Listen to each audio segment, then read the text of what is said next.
네, 우리 함께 말씀 보겠습니다. 여러분, 짝꿍이라는 말 아시죠? 짝꿍. 뜻이 맞거나 매우 친한 사람이라고 국어사전엔 되어 있더라고요. 우리가 잘 알고 있는 짝꿍이 많이 있습니다. 여러분, 로미오의 짝꿍은 누구죠? 줄리엣입니다. 흥부하면 누가 생각납니까? 놀부가 생각나죠. 최근 드라마 제가 좋아해서 여러 번 언급했는데 우영우의 짝꿍은 누구입니까? 네. 안 보셨나 봐요. 동그라미 친구가 있어요. 단짝 친구 동그라미가 있습니다. 그런데 여러분 이렇게 짝꿍이 둘이 같이 있다 보면요, 금묵자흑이라고 하죠. 서로 영향을 주고 받게 돼 있습니다. 어떤 짝꿍은요, 서로 격려해서 힘을 주어서 함께 잘 되는 짝꿍도 있고요. 어떤 짝꿍은 서로를 끌어내리지 못해 안달이 난 짝꿍들도 있습니다. 또 어떤 짝꿍은 한 사람이 다른 사람을 잘 섬겨주기도 합니다. 여러분, 우리가 누군가와 짝을 이뤘을 때, 내가 누군가와 짝꿍이 되었다라고 이야기할 때 제일 좋은 건 뭐예요? 서로 잘 되도록, 잘 되면 제일 좋겠죠. 그것이 가장 베스트예요. 그런데 그렇지 못하다면 어떻게 해야 될까요? 서로 잘 되지 못하면 적어도 서로를 끌어내려서 더 바닥으로 내려가는 일은 없어야 하지 않을까요? 누군가가 섬겨줘서 한 사람이라도 잘 되도록 해줘야 하지 않을까요? 한 사람이라도 더 잘 되도록, 더 돋보이도록 해주는 짝꿍이 되는 것이 우리에게 차선책이 아닐까 생각해 봅니다. 그러기 위해서는 어떻게 해야 됩니까? 한 사람이 다른 사람을 섬겨 주어야 합니다. 섬겨 주어야 그것이 가능합니다. 여러분은 여러분이 속한 공동체, 여러분이 함께하는 짝꿍과 어떤 관계이십니까? 우리는 어떤 존재가 되어야 될까요? 오늘 본문에서는요, 안디옥 교회에서 선교사들이 세워지고 전도 여행을 떠나는 모습이 그려집니다. 이방인을 향한 하나님의 복음 전파, 사도 바울의 1차 전도 여행이 오늘 지금부터 시작됩니다. 그런데 여러분 생각해 보세요. 왜 하필이면 안디옥 교회였을까요? 초대교회의 중심은 어디예요? 예루살렘에 있는 예루살렘 교회가 중심이었습니다. 여전히 크고 힘 있는 교회는 예루살렘 교회였어요. 규모나 상징성이나 안디옥 교회와는 비교할 수준이 되지 않았습니다. 하지만 하나님은 예루살렘 교회가 아니라 안디옥에 있는 안디옥 교회를 사용하셔서 하나님의 복음 전파를 시작하십니다. 안디옥 교회가 하나님께 쓰임 받은 비결, 그것은 바로 섬김의 공동체였기 때문입니다. 안디옥 교회의 섬김을 사용하셔서 하나님은 하나님의 일을 시작하셨다라는 것입니다. 지난주 이정진 목사님 말씀을 통해서 본 것처럼 헤롯은 베드로를 죽이고자 했습니다. 하나님의 은혜로 감옥에서 탈출했지만 그 이후로 베드로는 이제 예루살렘을 떠나서 어디로 갔는지 종적을 감추어 버렸습니다. 초대교회는 큰 지도자를 잃어버린 것 같았죠. 그런데 그 지도자 한 명이 없어졌다고 초대교회는 흔들리지 않았습니다. 여전히 하나님 말씀에 굶주린 사람들이 있었고 여전히 말씀을 배우는 일에 열심이었습니다. 특히 바나바를 선생님으로 모셔왔던 오늘 본문에 나오는 안디옥 교회는 더 많은 사람들을 교사로 세우고 하나님의 말씀을 배웠습니다. 그리고 이곳에서 하나님의 위대한 역사가 시작되고 있는 것입니다. 우리 함께 13장 2절 말씀 함께 다시 한번 보도록 하겠습니다. 사도행전 13장 2절입니다. 한 목소리로 읽습니다. 시작. 주를 섬겨 금식할 때에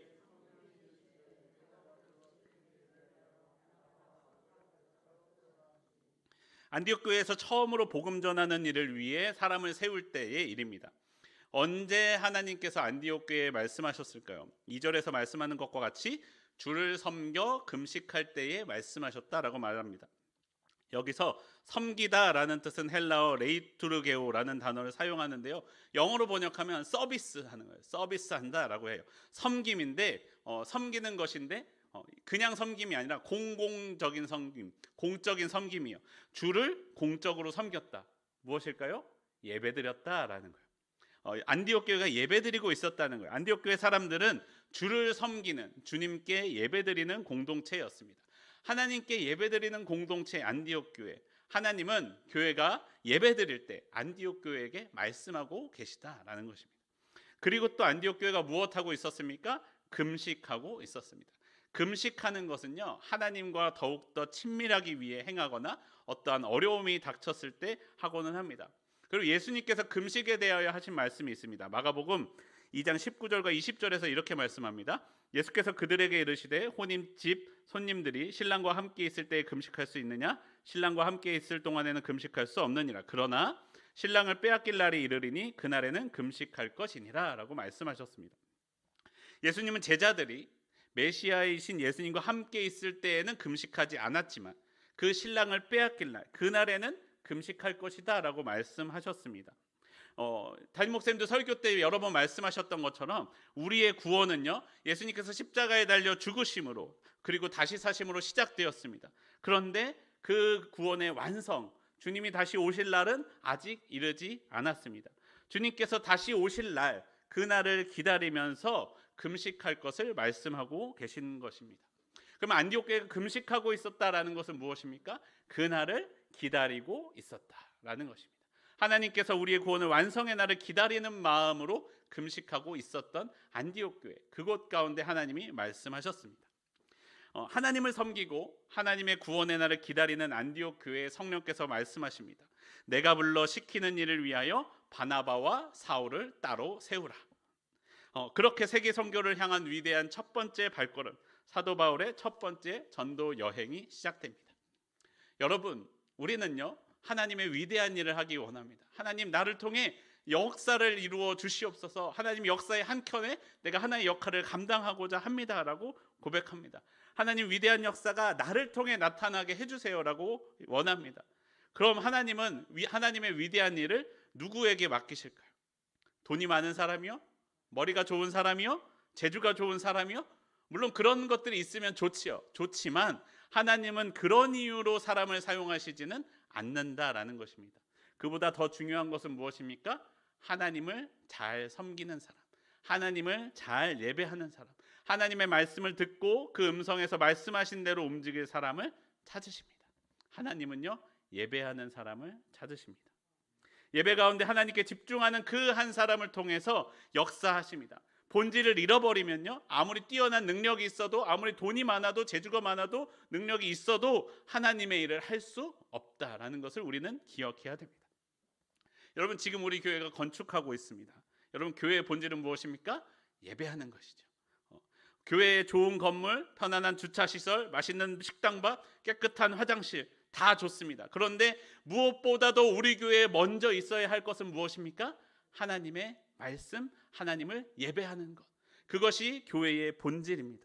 하나님을 섬기는, 하나님께 서비스하는 일이 우리 가운데 있어야 한다는 것입니다. 여러분, 우리가 만약에 다른 곳에 가서 단일 교회를 결정한다라고 했을 때 그런 부수적인 것, 이 교회 나는 여기 이 교회 주차장이 좋으니까 이 교회에 다녀야 되겠어.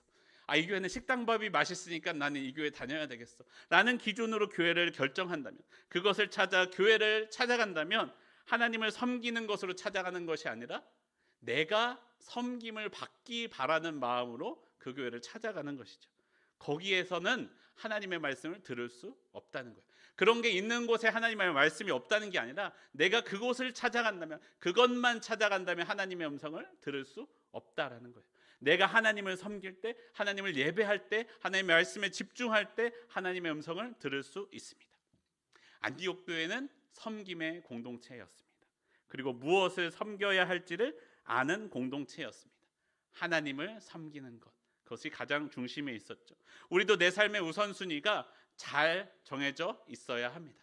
하나님을 우선순위로 할 때, 내가 내 삶에서 하나님을 잘 섬길 때 하나님의 일을 할 수 있다라는 것입니다. 여러분, 이 우선순위는요, 교회에서만 적용되는 것이 아닙니다. 교회를 결정할 때만 적용되는 것이 아니에요. 내 삶의 모든 자리에서 이것이 적용되어야 합니다. 여러분, 내가 회사에서 일을 할 때 내가 일을 하는 이유는 무엇입니까? 하나님을 예배하기 위하여 일을 합니다. 여러분, 주방에서 밥을 할 때 내가 밥을 하는 이유는 무엇입니까? 하나님의 영광을 위해서 밥을 하는 것이에요. 내가 일을 열심히 하는 이유는 상사의 눈치를 보고 나에게 월급 주는 사람의 눈치를 보고 일하는 것이 아닙니다. 누가 보고 있기 때문에 일합니까? 하나님이 나를 보시고 있기 때문에 나는 일을 합니다. 여러분, 상사의 눈치만 보면요, 상사가 없으면 일을 적당히 해도 돼요. 그런데 그리스도인들은 그러면 안 됩니다. 언제도 상사가 보지 않을 때도 누구는 보고 계세요? 하나님은 보고 계세요. 열심히 해야 돼요, 말아야 돼요? 열심히 해야 합니다. 누가 보든지 그렇지 않든지 늘 열심히 해야 됩니다. 왜냐하면 하나님은 늘 보고 계시고 우리는 그 하나님을 예배하는 마음으로 일을 하기 때문입니다. 여러분, 겨자씨라는 책에 나온 이야기인데요, 김천에 가시면 한 설렁탕 집이 있다고 합니다. 그 집 주인의 목표는 예수님이 드셔도 만족해 하실 만한 설렁탕을 끓인다. 그것이 가게의 모토래요. 그래서 항상 최고의 재료를 사용하고 뼈와 고기는 물론 양념과 무도 배추도 가장 좋은 것만 골라서 늘 준비하곤 했답니다. 그런데 어느 날이었어요. 그날따라 국물이 뽀얗게 우려놔야 되는데 누런 게 나오는 거예요. 주인이 당황했어요. 이걸 새로 다시 끓이려면 24시간은 끓여야 되는데 어떻게 해야지 당황하면서 고급 뼈를 대주는 사람한테 전화를 했습니다. 그러니까 그 사람이 이렇게 이야기하는 거야. 아이고, 저런 죄송합니다. 다른 집에 갈 저렴한 재료가 그 가게로 들어간 것 같습니다. 물건이 바뀐 것 같아요. 그리고 이렇게 이야기합니다. 사장님, 오늘만 크림을 좀 타시지요. 저는 잘 모르겠지만 설렁탕이 누럴 때 프림을 타거나 크림을 조금 타면 이게 뽀얀 것처럼 보이나 봐요. 물론 이 설렁탕 주인도 그것을 익히 들어서 알고 있었다고 합니다. 그런데 이것을 누가 드실 거예요? 예수님이 드셔도 만족하실 설렁탕이어야 되죠. 어떻게 예수님께 프림을 탄 설렁탕을 대접하겠냐는 거예요. 그래서 그 주인은 그렇게 하지 않았습니다. 크림을 타는 대신 가게 문 앞에 이렇게 붙였습니다. 오늘은 설렁탕 재료가 좋지 못해 쉽니다. 죄송합니다. 라는 글을 붙였다고 합니다. 이 주인은요, 손님을 섬기는 것이 아니라 누구를 섬기는 것입니까? 예수님을 섬기는 것입니다. 그 설렁탕 한 그릇에도 예수님께 예배하는 마음, 예수님을 섬기는 마음이 담겨져 있는 것이죠.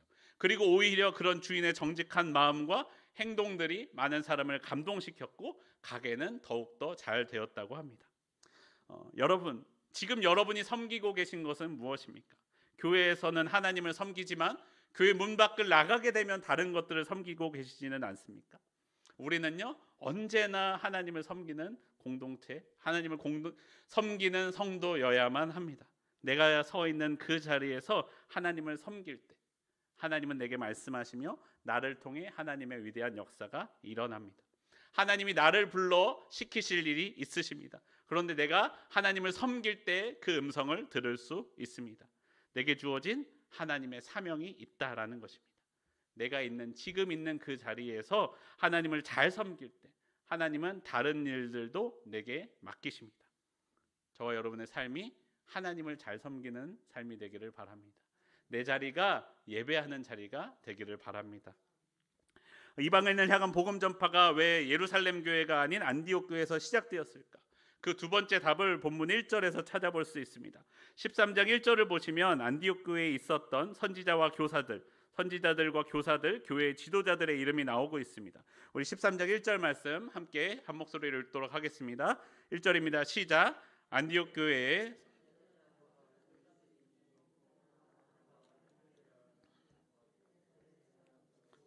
분봉왕 헤롯의 젖동생 마나엔과 및 사울이라. 여러분, 본문에 나오는 먼저 첫 번째 사람은 바나바, 우리가 잘 알고 있는 그 바나바입니다. 11장의 설명을 따르면요, 착하고 성령과 믿음이 충만한 사람이었습니다. 예루살렘 교회에서 바나바를 안디옥 교회로 파송해 주었습니다. 그래서 안디옥 교회가 더욱더 부흥하게 되었다라고 말씀합니다. 그런데 이 바나바까지는 그런데 그 뒤에 나오는 사람들을 보면요, 이 오늘에 나오는 본문 외에는 성경의 다른 곳에서 이들이 활약했다는 이야기를 찾아볼 수가 없습니다. 그런데 그들을 설명하는 설명의 내용이 우리의 시선을 집중하게 합니다. 먼저 그 바나바 다음에 나오는 사람은 니게르라고 하는 시므온입니다. 니게르라는 단어는요, 라틴어로 검다, 검은이라는 뜻입니다. 우리가 흑인을 낮추어 부를 때 영어로 니그로라고 하잖아요. 이거 좋지 않은 표현이니까 흑인한테 쓰시면 안 됩니다. 그런데 그렇게 낮추어 부르는 그 니그로라는 말이 이 말 니게르라는 말에서 왔습니다. 그러니까 아마 시므온의 피부는 검었을 것이다 라고 이야기합니다. 그는 아마 추정하기를 아프리카 북쪽 현재 리비아 지역인 이집트에서도 더 서쪽에 있는 그 지역 리비아 지역인 구레네 사람으로 추정하고 있습니다. 또 이어서 나오는 루기오도 그 구레네 사람입니다. 네 번째로 나오는 사람은요, 분봉왕 헤롯의 젖동생 마나엔이라고 말합니다. 젖동생이라는 뜻은 어린 시절을 함께 보낸 사람, 함께 양육받은 어린 시절에 함께 자란 관계라는 뜻입니다. 세례 요한을 죽이고 예수님을 재판했던 헤롯과 어린 시절을 함께 보냈던 그 사람이 이곳에서 교사로 서 있는 것입니다. 그리고 마지막으로 나오는 사울은 누구입니까? 예수님을 믿는 사람들을 죽이기 위해서 먼 길 떠나는 것을 마다하지 않았던, 이제 바울이 될 그 사울이 안디옥 교회의 선지자이고 교사였다라고 우리에게 말씀합니다. 이게 왜 이상한 일이냐? 여러분, 안디옥이라는 도시에 대해서 우리가 알 필요가 있는데요. 안디옥은요, 헬라 문화권에서 손꼽히는 대규모의 도시였습니다. 규모로는요, 로마와 알렉산드리아 다음 가는 로마 제국에서 넘버 3에 들어가는 도시였어요. 그리고 규모로는 넘버 3인데 문화적으로는 오히려 로마보다도 앞서 있다라고 이야기할 정도의 도시였습니다. 그래서 이 도시의 별명이 무엇이냐? 동방의 여왕이다 라는 것이 안디옥 교회에 대한 설명이었습니다. 그런데 그곳에서 이런 사람들을 교사로 세우고 있다는 거예요. 초대교회에서 교사는요, 그냥 평범한 직분이 아니었어요. 우리 그냥 누가 네가 선생님 해라 해서 세우는 직분이 아니고요. 후에 사도 바울도 보시면요, 자신이 사도이자 전도자임을 기억하고 있지만 동시에 무엇이 되기를 원했냐면 교사로 세워지기를 바라고 있었습니다. 하나님의 말씀을 가르치는 것은 매우 중요한 사역이었습니다. 디모데후서 1장 11절을 보면 이렇게 말씀합니다. 내가 이 복음을 위하여 선포자와 사도와 교사로 세우심을 입었노라. 사도 바울은 늘 자신이 교사임을 잊지 않았고 그것을 이야기하고 다녔다라는 것이에요. 그런데 그렇게 중요한 교사를 안디옥과 같이 경제적으로나 문화적으로 우수한 곳에 사는 사람이라면 그런 중요한 교사를 세울 때 누구를 세우고 싶으시겠어요? 자신들보다 더 높은 수준의 교육을 받은 사람, 자신들보다 더 높은 수준을 가지고 있는 사람, 더 많은 교육을 받은 사람을 교사로 원할 것 같지 않으세요? 더 이 신앙적으로 이 성골인 사람들을 바라지 않겠습니까? 신앙의 중심인 예루살렘에서 교육을 가르침을 받고 파송한 사람, 바나바 같은 사람들만 와서 우리의 교사가 되어주었으면 좋겠다라고 생각하지 않았겠습니까? 직접 예수님께 말씀을 들었던 적 있는 사람만 오십시오. 그분들을 우리가 교사로 섬기겠습니다라고 말하지 않았겠습니까? 그런데요, 그러지 않았다는 거예요. 안디옥 교회는 안디옥에 비해 저기 시골 같은, 안디옥에 비하면 시골 같은 구레네 출신 사람이나 예수님을 핍박했던 사람들을 자신들의 선지자로 교사로 세웠다라는 거예요. 왜요? 그 사람들의 출신 성분이 중요한 것이 아니라, 그 사람들의 배경이 중요한 것이 아니라 그 사람을 하나님께서 보내셨다라는 것이 중요했기 때문입니다. 하나님께서 보내신, 하나님께서 세우신 사람이라면 누구나 하나님의 말씀을 보내는 이로, 말씀 전하는 이로 받았다라는 것입니다. 그들을 지도자로 섬기는 것을 주저하지 않았다라는 것입니다. 그런데 그렇게 어렵게 세운 교사 중에서 성령께서 말씀하시기를 안디옥 교회에서 그 5명 중에 2명을 다른 일을 위해 따로 세우라라고 말씀하십니다. 그것도 누구를 세웁니까? 바나바와 바울을 세우라라고 말씀하십니다. 여러분, 바나바가 5명의 이름 중에 첫 번째로 나온 것을 볼 때요, 바나바가 안디옥 교회에서 가장 큰 영향력을 가지고 있었을 것으로 생각합니다. 예루살렘 교회에서 파송한 사람이었고 아마 나이도 가장 많았을 것으로 생각됩니다. 그런데 그런 바나바를 보내라고 말씀하십니다. 그리고 또 보낼 사람이 누구입니까? 외적으로는 가장 성경적으로 잘 정식으로 배운 사람이 누구입니까? 바로 사울이잖아요. 근데 그런 사울을 성령께서 다른 일을 위하여 따로 세우라고 말씀하십니다. 여러분이 안디옥 교회 교인이라면 생각해 보세요. 보내고 싶으세요? 저라면 안 보내고 싶었을 것 같아요. 아니, 하나님, 바나바 말고 사울 말고 다른 사람 좀 보내면 안 되겠습니까? 라고 말할 수 있지 않았겠습니까? 그런데 안디옥 교회는요, 참 그리스도인이었습니다. 그들은 함께 기도하고 성령의 말씀을 따라 2사람을 안수하고 보내줍니다. 성령이 말씀하시니까 그냥 보내주는 게 아니라 축복하고 계속해서 위하여 기도할 것을 약속하며 이방인을 위한 선교사로 그 귀하고 귀한 2사람을 보내줍니다. 이것이 그리스도인이 가져야 할 태도다라는 것입니다. 여러분, 현대인은 소유의 삶을 살고 있죠. 무언가 더 많이 가지고 더 많이 누리고 싶어 합니다. 더 많이 가진 사람이 뛰어나 보이고, 내가 가진 것이 다른 사람보다 작거나 부족해 보이면, 낮은 수준의 것을 가지면 내 삶이 내 삶이 위축되어 있는 것처럼 생각합니다. 가진 것으로 사람의 가치를 평가하고는 하죠. 그런데 그런 세상적인 시선에 사람의 욕심에 갇히게 되면 내가 정말로 섬겨야 할 것이 무엇인지를 잃어버리게 됩니다. 바른 것을 보지 못하는 것이죠. 붙들어야 할 본질은 잡지 못하고 다른 것을 붙들게 된다는 거예요. 바른 것인 양 포장하고 있지만 그렇지 못하다라는 거예요. 여러분, 안디옥 교회가 하나님의 말씀을 잘 배우려는 이유는 무엇입니까? 그 말을 듣고 하나님의 말씀하시는 대로 하나님의 뜻을 이루려고 하는 것인데, 말씀을 듣는 것, 배우는 것에 집중하느라 하나님의 말씀을 행하지 않는다면 그것에 모순이 생기는 것이죠. 내가 성경의 지식만을 쌓기 위하여 하나님의 뜻에서 벗어나 버린다면 하나님은 그것을 기뻐하지 않으신다는 거예요. 하나님이 말씀하셔도 듣지 않는다면 그 성경 공부는 오히려 악한 것이 되어버린다라는 것입니다. 안디옥 교회는요, 자신들의 지식을 위해 선지자와 교사를 섬기지 않았습니다. 그들을 통해 주시는 하나님의 말씀을 듣기 위해 선지자를 세우고 교사를 세웠습니다. 그리고 그들을 섬겼습니다. 그렇기 때문에 그들이 하나님께서 그들을 불러 일을 시키기 위해 따로 세우라라고 말씀하셨을 때 그들을 축복하며 보내주었다라는 것입니다. 여러분, 본문을 보시면 특별히 이 일을 잘하는 사람이 있는데 그가 누구냐면요, 바로 바나바였습니다. 바나바는 그 일을 아주 잘했습니다. 바나바, 안디옥 교회의 첫째 가는 지도자였던 바나바가 어떠한 모습을 보이고 있는지 사도행전 13장 13절 말씀 함께 보겠습니다. 사도행전 13장 13절 말씀 함께 한 목소리로 읽겠습니다. 시작. 바울과 및 동행하는 사람들이 요한은 그들에게서 떠나 예루살렘으로 돌아가고, 13절을 보시면요, 하나님의 보내심을 받아 구브로에서 복음을 전하던 바나바와 바울은 바보라는 곳에서 배를 타고 밤빌리아에 있는 버가에 도착했다라고 말씀합니다. 근데 그때 함께 했던 마가 요한은 그들을 떠나 예루살렘으로 돌아가 버렸다라고 이야기합니다. 하지만 남은 사람들은 거기서 더 나아가 비시디아 안디옥에 있는 회당으로 가서 복음을 전하기 시작합니다. 이게 왜 이상하느냐? 본문 여러분 13절을 주목해 보십시오. 여러분, 이때까지 지금까지 전도 여행을 주도했던 것이 누구입니까? 바나바였어요.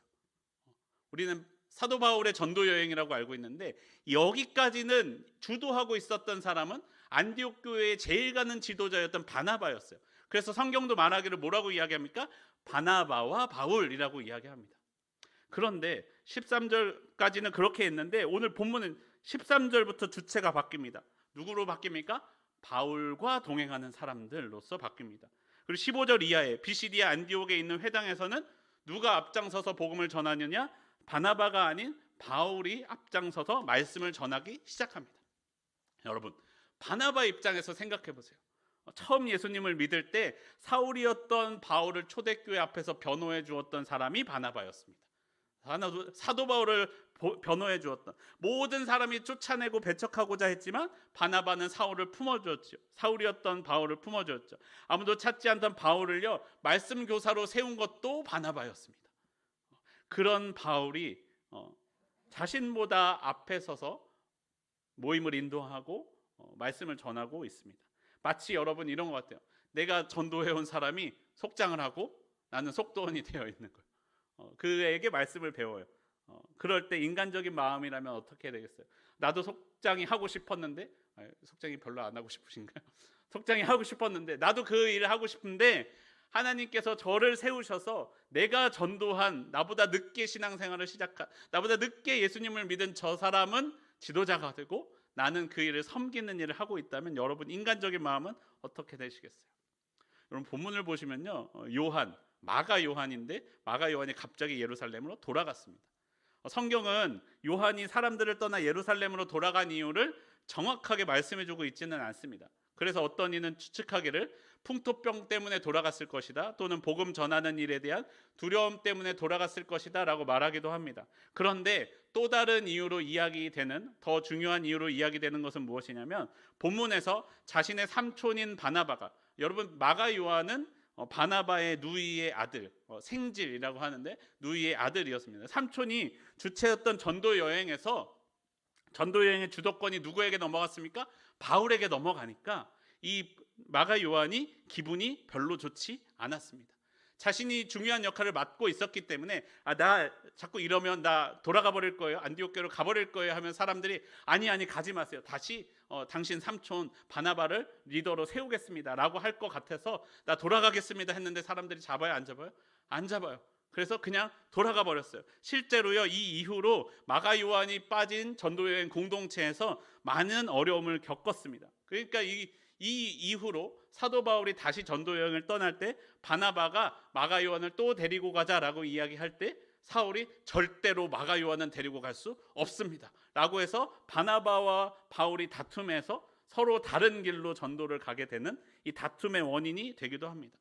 왜냐하면 그가 중요한 역할을 맡고 있었기 때문이죠. 여러분, 사람이라면요, 마가 요한과 같은 마음이 드는 것이 당연해요. 내가 하고 있었는데, 내가 지도자였는데 왜 이 일을 빼앗아 가십니까? 라고 하나님께 항변하고 싶을 것이에요. 서운하고 아쉬울 것이에요. 자신이 할 수 있는 어떤 방법을 써서라도 그걸 되찾고 싶을 것이에요. 우리 삼촌이 다시 주도권을 잡았으면 좋겠다라고 생각했을 것입니다. 하지만 여러분, 성령은 그것을 원하지 않으셨습니다. 바나바는 인간적인 마음이 아니라 성령의 뜻을 쫓고 있었다라는 것입니다.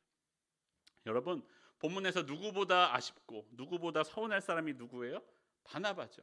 바나바가 지도자하기 싫어하는 사람 아니었잖아요. 하나님의 일하기 싫어하는 사람 아니었잖아요. 자기도 그 일을 하고 싶고 앞장서서 주님의 일 감당하는 거 기뻐했던 사람입니다. 그런데 그 일을 바울에게 내어주었을 때 바나바는 그 일에 대하여 한 번도 서운한 티를 내지 않았습니다. 성령께서 세우셔서 자신보다 앞서 서 있는 바울에게도, 인간적인 아쉬움 때문에 자신을 버리고 예루살렘으로 돌아간 요한에게도 서운해하지 않았습니다. 여전히 성령의 마음으로 그들을 모두 사랑해주고 섬겨주고 있었다라는 것입니다.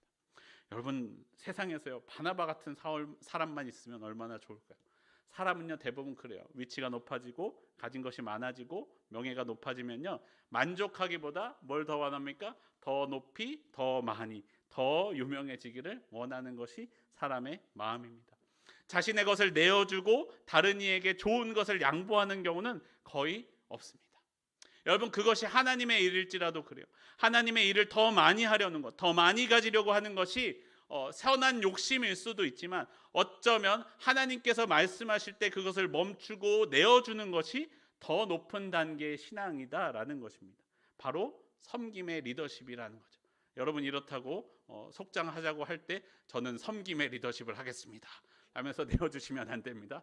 성령께서 말씀하실 때 그렇게 하라는 거예요. 성령께서 우리에게 말씀하실 때 너가 더 하고 싶고 더 좋아하는 것, 더 귀하고 소중한 것을 내어주라라고 말씀하실 때 내 욕심을 따르는 것이 아니라 성령에 따라서 내어주고 섬겨주고 희생할 때 하나님이 그 가운데 역사하신다라는 것입니다. 여러분, 우리가 우리의 욕심을 따라 사는 삶이 되지 않기를 바랍니다. 성령을 따라 사는 삶이 되기를 바랍니다. 세상은요, 더 많이 가지라고 말하지만 성령은요, 섬기고 내어주라라고 말씀합니다. 우리가 세상의 소리에 귀를 기울이시겠습니까? 성령의 소리에 귀를 기울이시겠습니까? 내가 섬겨야 할 것은 세상이 아니라 하나님의 말씀 아니겠습니까? 하나님을 섬길 때 나를 통해 하나님의 위대한 역사가 나타납니다. 섬김으로 하나님을 섬기고 우리가 서로를 섬길 때 하나님 위대한 역사에 동참하는 저와 여러분의 삶이 되기를 소원합니다.